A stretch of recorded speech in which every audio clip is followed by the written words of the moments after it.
Синдбад морепловецот.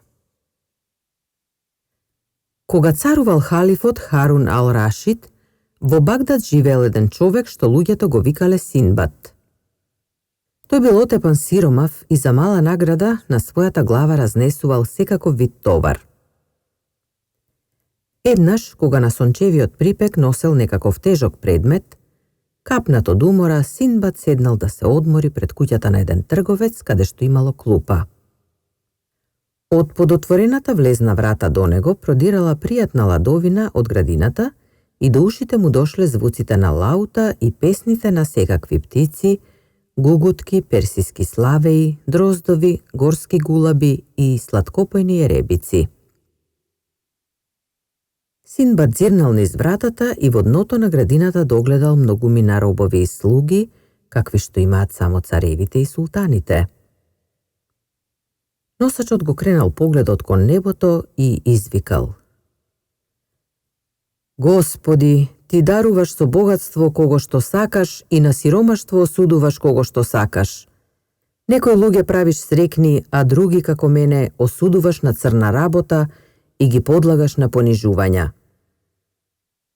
Синдбад станал од клупата и токму сакал да си го продолжи патот, кога во тој миг од вратата излегол еден слуга, облечен во скапа облека, и му рекол: Дојди, господарот те вика. Отпрвен носачот не сакал да влезе внатре, но потоа се предомислил. Го оставил товарот кај чуварот и тргнал по слугата, кој го одвел во една голема сала. Среде салата била поставена богата трпеза со невидени јадења, плодови и пијалоци.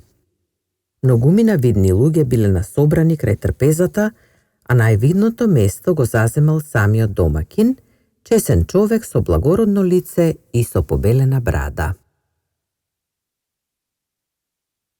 Наоколу се шеткале прекрасни робинки, а од некаде продирале звуците на тивка музика. Синдбад ги поздравил благородниците што се гоштевале и застанал пред нив со сведната глава. Повели, му рекол домакинот и му направил место до себе. Кога седнал носачот крај трпезата, домакинот го прашал: Како се викаш и што работиш? Се викам Синдбад, одговорил гостинот. Наглава разнесувам секаков товар и со тоа си го вадам лебот. И јас се викам Синдбад, се засмеал домакинот, само што јас се викам Синдбад морепловецот. И откако замолчил за малку, додал: Јас те слушнав кога му се оплакуваше на Бога за својата сиромаштија и затоа те поканив да дојдеш. Ке ти ги раскажам сега настаните од мојот живот, за да разбереш по какви маки и по колку премрежија станав среќен и богат човек.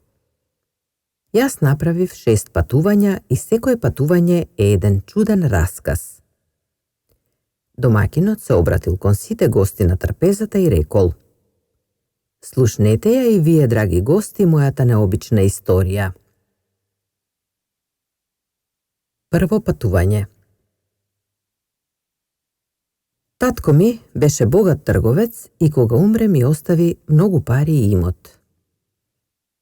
Јас живеев безгрижно, се облекував во скапа облека, пирував со пријателите и мислев дека ќе трае вечно тој богат и безгрижен живот. Но еден ден парите завршија и јас си дојдов на себе си.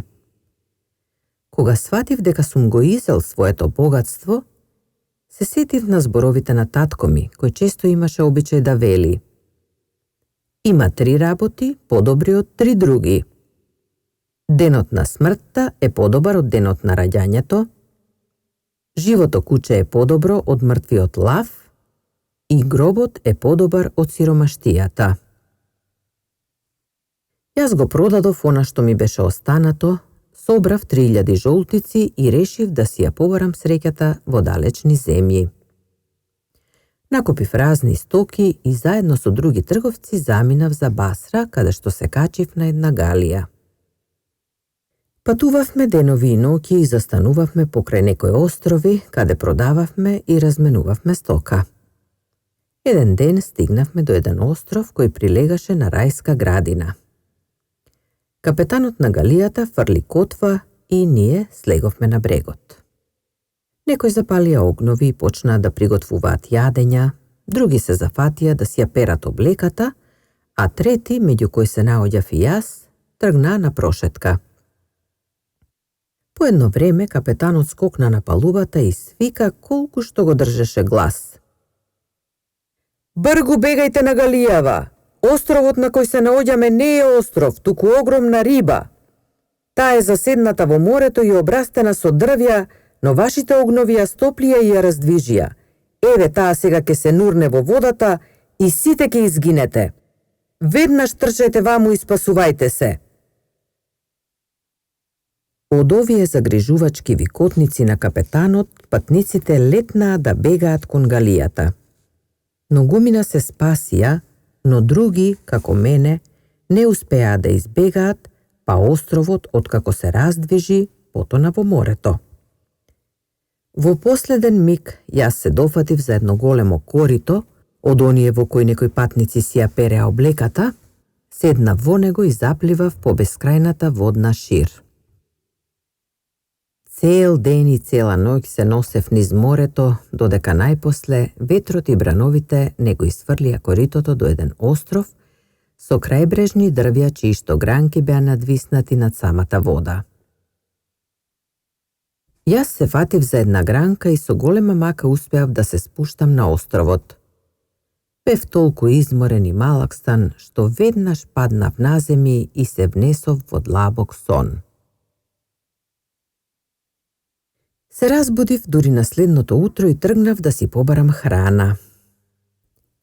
На островот имаше многу плодови, со кои си го заситив гладот. Едно време излегов на една зелена пољана и видов еден прекрасен ждребец кој пасеше трева. И додека го гледав ждребецот и му се одушевував, одненадеж пред мене излезе некаков човек. Кој си ти и што бараш во нашава земја? Ме праша непознатиот. Јас сум тугинец, му одговорив. Патував по морето, но галијата ни потона и јас одвај успеав да допливам дотука во едно корито. Кажи ми каков е овој ждребец и зошто сам пасе на полјанава? Ти си попаднал во земјата на цар Мирџан, а јас сум еден од неговите многубројни коњари, рече човекот. Секој од нас се грижи само за еден конј. Навечер ние сите коњи ги водиме на пасење во оваа пољана, а наутро ги прибираме во коњушниците. Нашиот цар многу ги сака тугинците. Да појдеме кај него, тој љубезно ќе те пречека и ќе ти помогне. Коњарот го натокми ждребецот со сребрена узда и ние тргнавме кон царската престолнина. Кога стигнавме во дворецот, стражата не воведе кај цар Мирџан кој седеше на висок престол. Јас го поздравив и му пожелав среќа и долг живот. Добре дошол, одговори царот и почна да ме распрашува кој сум, што сум и од кај сум дојден. Јас му ги кажав сите мои преживеани маки, а тој ме ободри со благи зборови и ме покани да останам кај него во дворецот. Наскоро, цар Мирџан ме засака како свој син и ме наименува за началник на пристаништето. Од утро до вечер јас го обиколував брегот и во една книга ги запишував галиите што пристигаа и стоките што се растовараа. Но колку и да живеев добро на тој остров, копнежот по татковината до болка ми го свиваше срцето. Штом ке пристигнеше некоја нова галија, јас одев кај трговците и кај морнарите и ги распрашував дали знаат каде се наоѓа Багдад и дали не патуваат натаму.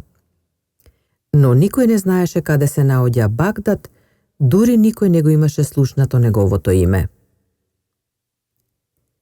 Јас долго престојував во земјата на цар Мирџан и многу чудни работи видов во неа.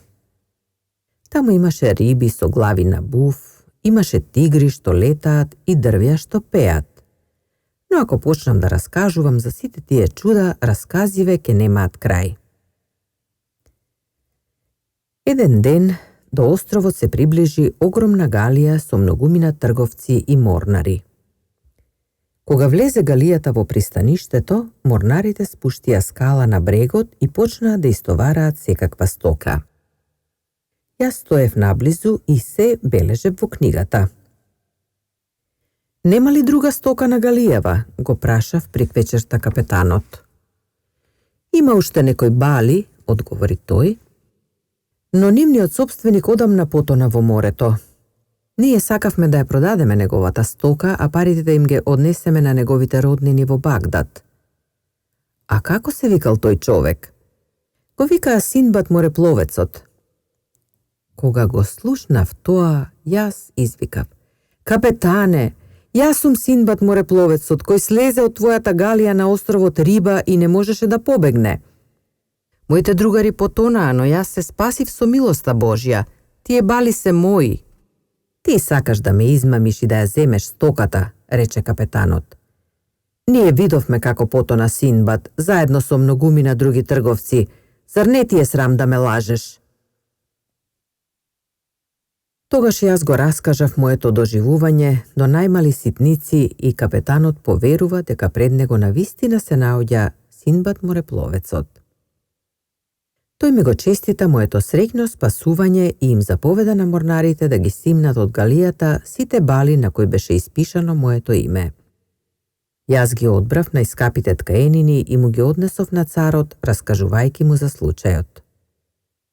Царот, изненаден од моето раскажување, богато ме награди. Потоа јас ја продадов мојата стока и со добиените пари си накупив многу други стоки и ги натоварив на галијата. По неколку дни отидов кај цар Мирџан, му заблагодарив за гостопримството и го замолив да ме пушти да се вратам во мојата татковина. Царот ме благослови, ме опсипа со невидени подароци и ми пожела добар пат. Нашата галија патуваше многу денови и ноќи, додека најпосле не стигна во Басра. Оттаму јас тргнав за Багдад и се најдов во татковата куќа, обкружен од роднини и пријатели. Продадов се што имав купено и одново заживеа во изобилство и безгрижност. Така заврши моето прво патување, а утре, ако сме живи и здрави, ќе ги слушнете моите натамошни доживувања. Синдбад морепловецот му дал на Синдбад носачот 100 жолтици, го благословил и го пратил дома. Носачот си тргнал и низ целиот пат си размислувал за чудните каприци и изненадувања на судбината. Следното утро пак отишол во куќата на Синдбад морепловецот, кој срдечно го пречекал и го поканил да седне од неговата десна страна. Кога пристигнале сите гости и се сместиле крај трпезата, Синдбад морепловецот почнал да го раскажува своето второ патување.